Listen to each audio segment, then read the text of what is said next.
টঙ্গী তুরাগ তীরে বিশ্ব ইজতেমার আরও খবর জানাতে যোগ দিচ্ছেন সহকর্মী আদিলুর রহমান। আদিলুর, এই মুহূর্তে ইজতেমার ময়দানের মানুষের ঢল কেমন? কত লাখ মুসল্লি এখানে সমবেত হয়েছেন এবং যাতায়াতে তাদের কোনো সমস্যা হয়েছে কিনা?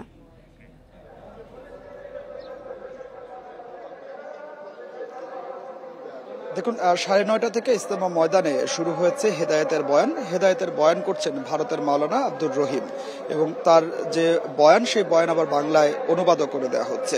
মূলত টঙ্গী তুরাগ তীরে যে 160 একর জায়গা রয়েছে, সেই 160 একর জায়গাতে যে তাঁবুগুলো টানানো হয়েছে, সেই তাঁবুর নিচে খিত্তায় খিত্তায় বসে মুসল্লিরা এই মুহূর্তে ভারতের মাওলানা আব্দুর রহমানের যে হেদায়েতের বয়ান, সেই হেদায়েতের বয়ান তারা শুনছেন এবং হেদায়েতের বয়ান যিনি করছেন তিনি মূলত এখানকার যারা তাবলিগ জামাতের মুসল্লিরা আছেন তাদেরকে নানা ধরনের দিক নির্দেশনা দিচ্ছেন। তারা কিভাবে ঈমান আমল নিয়ে চলতে পারবেন, কিভাবে এখান থেকে ফিরে গিয়ে ইসলাম প্রচার করবেন, দ্বীনের দাওয়াত মানুষের কাছে পৌঁছে দিবেন, পাড়া মহল্লায় কিভাবে তারা কাজ করবেন, সেই বিষয়গুলো তাদেরকে জানিয়ে দেয়া হচ্ছে।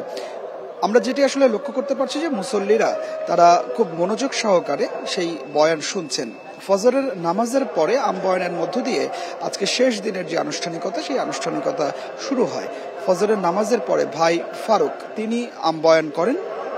এই টঙ্গী তুরাগ তীরে যেসব মুসল্লিরা সমবেত হয়েছেন তারা মূলত ইবাদত বন্দেগী আর জিকিরে মশগুল রয়েছেন।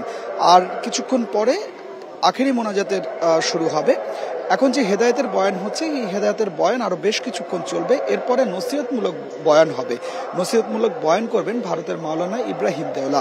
তার বয়ানের পরেই আখেরি মোনাজাত পরিচালনা করা হবে। এবারও আখেরি মোনাজাত পরিচালনা করবেন বাংলাদেশের মাওলানা মোহাম্মদ জোবায়ের। আমরা আয়োজক কমিটির কাছ থেকে যে সময় পেয়েছি সেটি হচ্ছে 12টা থেকে 12:30 নাগাদ আখেরি মোনাজাত পরিচালনা করা হবে।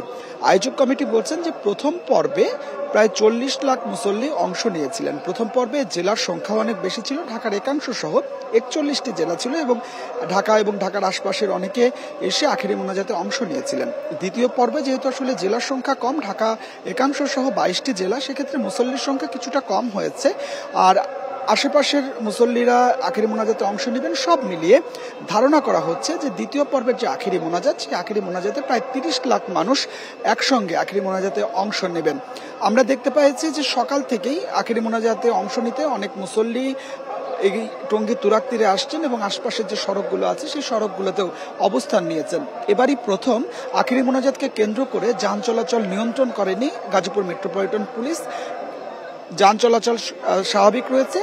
গাজীপুর মেট্রোপলিটন পুলিশের পক্ষ থেকে যেটি আসলে আমাদেরকে জানানো হয়েছে যে মুসল্লিরা যাতে নির্বিঘ্নে এই আখেরি মোনাজাতে অংশ নিতে পারেন, এ কারণে যান চলাচল নিয়ন্ত্রণ করা হয়নি, যান চলাচল করছে। আখেরি মোনাজাতকে কেন্দ্র করে আইনশৃঙ্খলা পরিস্থিতি যাতে নিয়ন্ত্রণে থাকে, এ কারণে আইনশৃঙ্খলা বাহিনীর সদস্যদের সংখ্যাও বাড়ানো হয়েছে, ওয়াচ টাওয়ার দেওয়া হয়েছে, ড্রোনের মাধ্যমে বিভিন্ন আইনশৃঙ্খলা রক্ষাকারী বাহিনী তারা মাঠ পর্যবেক্ষণ করছেন। সব মিলিয়ে যেটি বলা যায় যে আখেরি মোনাজাতের প্রস্তুতি সম্পন্ন হয়েছে, আর ঘন্টা দুয়েকের মধ্যেই আখেরি মোনাজাতটি পরিচালনা করা হবে। তো আমার কাছে ইজতেমা ময়দান থেকে এটি ছিল এখনকার সবশেষ। আখেরি মোনাজাতের সার্বিক অবস্থা নিয়ে জানাচ্ছিলেন সহকর্মী আদিলুর রহমান।